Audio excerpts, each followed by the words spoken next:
Good morning, Saturday morning guys. So, ito na nga ang project natin for this Saturday morning. So, ito yung upgrade setup natin guys.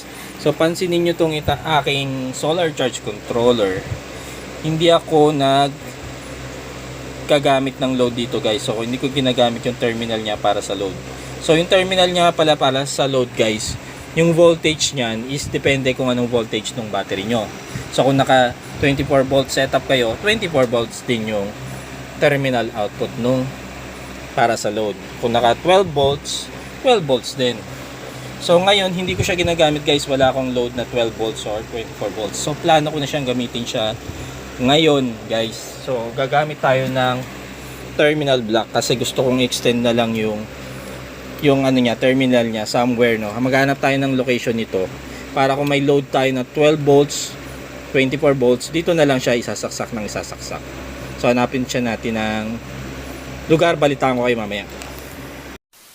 So ito na nga guys, so nailagay na natin yung ating terminal block. So dito ko siya napiling lagay sa tabi ng ating circuit breaker dahil hindi naman natin kailangan ng ventilation sa gilid ng ating solar charge controller, no. So ang ventilation niya na kailangan is required is yung sa taas lang at sa baba. So make sure guys, pag meron kayong solar charge controller, babasahin nyo yung manual niya kasi may instruction doon kung gaano kalayo yung kailangang allotted na space para ma-install nyo ng walang problema yung ating solar charge controller para hindi siya mag-init, no. So ito kasi nandito sa likod yung kanyang ang tawag dito, heat sink. So kailangan may ano yan, may space yan guys, no. Para dito sa model na to guys, kailangan niya ng 15 cm below and above free, no. Okay, so balik tayo guys.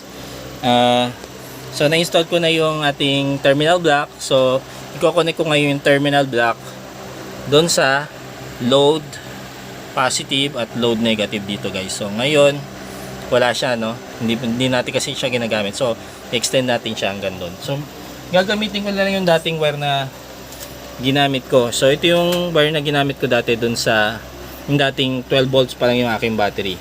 So ito yung wire na naka-hook up dun sa solar charge controller ko going to circuit breaker. So inanggal ko siya kasi nga naglagay na tayo nitong manual transfer switch. So hindi ko na siya na gamit. So ito na lang. Ang gagawin ko na lang, tatabasin ko to.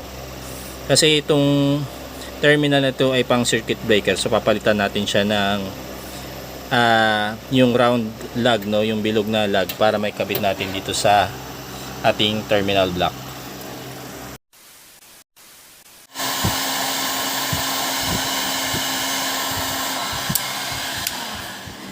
Yan guys, okay na, no?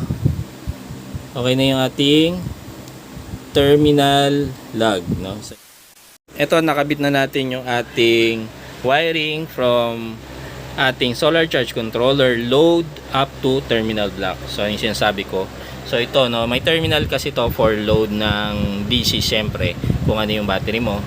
And makikita nyo dito yung merong label na load positive and load negative. So doon natin kinabit yung wiring niya. I-extend kasi natin to, yung outlet niya, into terminal block. So ito yung terminal block. So okay na siya.